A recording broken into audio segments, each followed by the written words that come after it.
guys, welcome back to the shop. A little chilly down here this morning, and it's actually snowing at a pretty good clip outside. We're destined for somewhere between 4 and 6 inches. I don't know how much we got out there now, but either way I don't like it. I thought we would kind of get away with a lot less snow this year, but past few weeks we've been getting everything we've been missing. But either way, I just have a couple of quick videos for you guys this week. I'm going to separate them into 2 parts, just because they're 2 completely different subjects.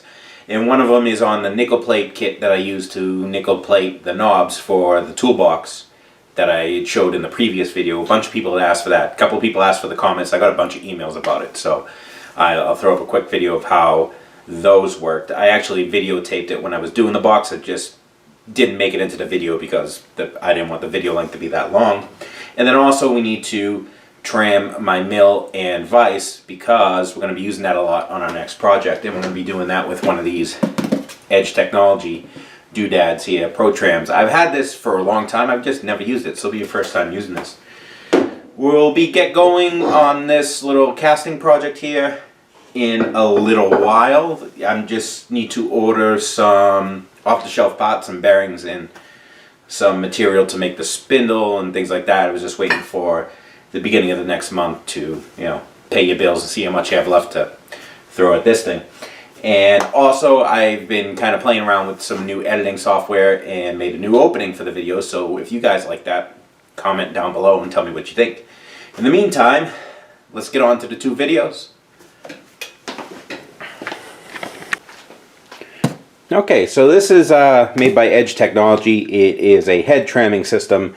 There are multiple makers of similar products as this. I believe Starrett makes one too. So basically what this is, and like I said, I've never used this even though this is dirty. It's just been kicking around the shop forever. It comes with instructions. This bar, this is the half-inch version, half-inch shank version. A quick search online gave me prices for this anywhere between $100 and $130 depending on the vendor.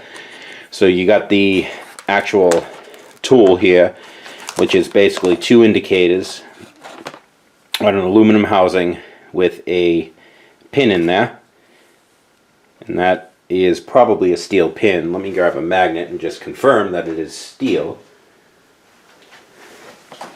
I actually think this is a magnet. Yep, this is a magnet. So let me... Yep, so that shank is steel, and the case is aluminum. And it comes with this calibration magnet. And you kind of get the idea how it's used. You put it in the spindle, and then you tilt your head around until they both read the same. So let me stick this in the half-inch collet. We'll get the cable up to the table up to where we can see it, and we'll go about the calibration procedure for this.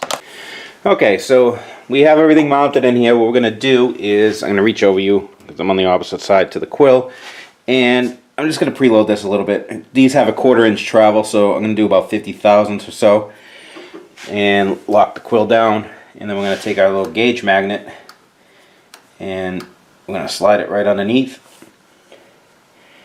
I'm going to set it 0, and we're going to swing our other one over. I'm going to set this at 0. And then we're just going to come back and double check. And we're at 0 there. Okay, so when I pull this out, now we're touching the table. So these should read the same. And you can see this one's reading 50. This one is reading 52. So we're 1,000th off. So we can yaw the head a little bit and get that to even out. Alright, so the way you adjust the tilt of the head side to side is you're going to have to just barely slack off these 4 little bolts here. Get you out the way. And then there's a pinion gear up here that will rotate the head. Okay, so we're just going to loosen up on these guys just a hair. There's 2. There's 3. There's 4. Alright.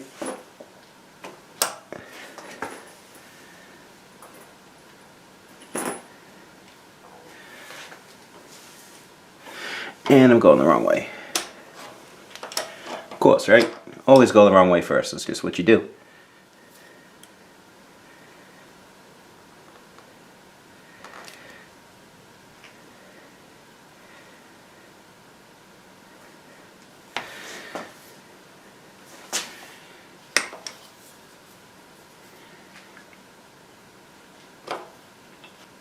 Alright, by my eyes, those are both on 52. We're going to snug up these bolts.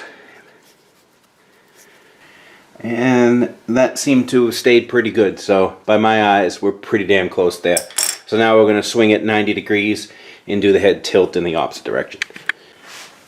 And this direction we're reading, sorry to get my head in the way, but I'm going to have to a little bit. We're reading 51 and 53. So this same thing, there's 3 bolts on the column here.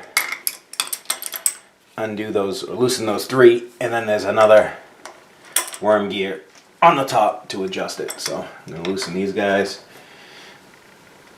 a little bit. Okay. So just by loosening that, you can see it pretty much fell in line. Again, sorry for getting my head in the way, but 54 and 54 just by loosening those. So we're going to retighten it and see if it moves.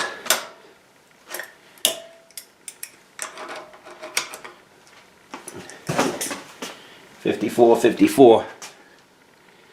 Alright, I'm going to call that good. So now what I'm going to do is I'm going to get a standard indicator and we'll swing the table and see if there's that much of a difference to it.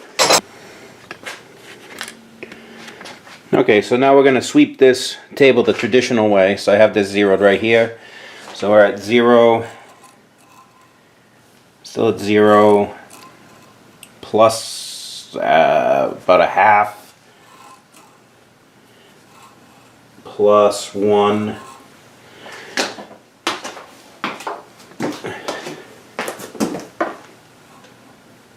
plus 1.5, plus 1.5, plus 1, plus a half, and we're back to 0. So we're within 1.5 just in those 2 quick steps. I mean, for a Bridgeport that's old, and you know, tram it to the table that definitely has a little bit of wear. That is not bad at all. I can kind of go with that.